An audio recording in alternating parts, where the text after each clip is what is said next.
Les Grands Lacs, qui forment la plus importante masse d'eau douce sur la planète, sont surveillés à la loupe, car de nombreuses activités en dépendent, notamment le transport maritime, l'hydroélectricité, l'agriculture et le commerce. Pour une 5e année, le niveau des Grands Lacs a atteint de nouveaux records. Notre chroniqueuse Lynne Morissette nous parle cette semaine de l'impact que ça pourrait avoir. Lynne, les Grands Lacs sont un pilier économique et culturel de notre pays et ils sont aussi sous la loupe de chercheurs qui s'intéressent à leur fonctionnement.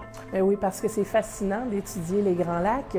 On étudie le niveau d'eau des Grands Lacs depuis le début des années 1900. Et puis, les Grands Lacs, c'est le quart des ressources en eau potable de la planète.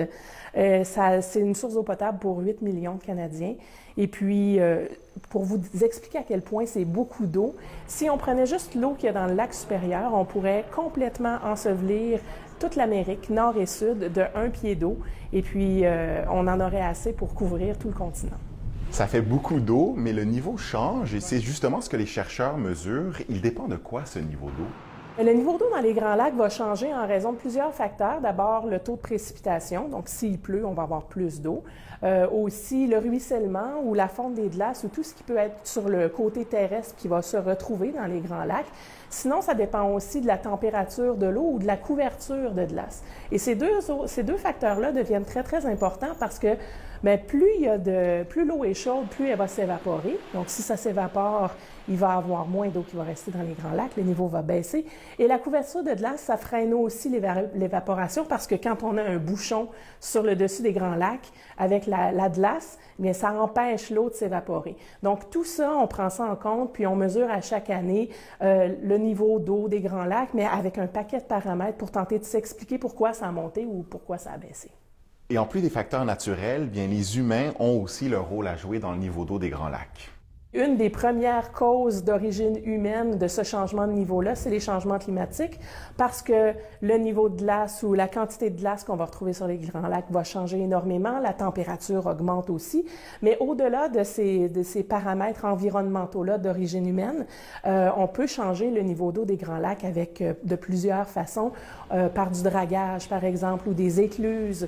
On puise aussi dans les Grands Lacs de l'eau pour boire, pour s'alimenter, pour se baigner, pour prendre notre douche. Et ça, bien, ça fait beaucoup d'eau qui est retirée des Grands Lacs à chaque année. Donc, le niveau, en plus de ce qui tombe dans les Grands Lacs, il y a beaucoup de choses qui est retiré des Grands Lacs. Et après des records de faible niveau d'eau en 2013, bien, on constate que le niveau d'eau des Grands Lacs est en train de remonter. Les chercheurs croient que c'est en raison d'une période de très, très forte précipitation dans les 2, 3, 4 dernières années. Malgré tout ce qu'on retire, le niveau d'eau des Grands Lacs continue d'augmenter et est en train d'atteindre des niveaux records de hauteur d'eau. Et puis ça, bien, ça a plusieurs conséquences. C'est une bonne nouvelle pour l'industrie du transport maritime, entre autres, qui a payé des millions de dollars en dragage pour pouvoir accéder à certains secteurs des Grands Lacs qui étaient rendus de trop faible niveau d'eau. Ça, ce que ça fait, bien, c'est que si on accroche le fond, bien, on peut briser l'habitat, puis on peut aussi briser les navires, puis c'est très dangereux pour la navigation. Donc, c'est une bonne nouvelle pour le transport maritime que le niveau d'eau soit plus haut.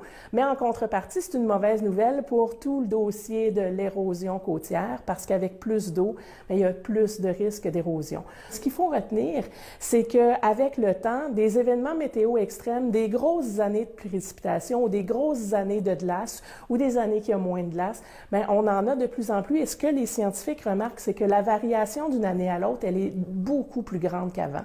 Donc, ce n'est pas des tendances qui sont stables. Et le défi maintenant, ça va être d'essayer de s'adapter à ça et de gérer le risque, puis essayer d'en tirer le plus de profit possible, comme dans le cas qui nous intéresse ici, l'industrie maritime, ces années-ci, ça va bien, mais tout en essayant de protéger ce qui devient plus à risque avec ces variations-là. Toujours très intéressant. Merci beaucoup, Lynne. Plaisir. Ici Est du Québec.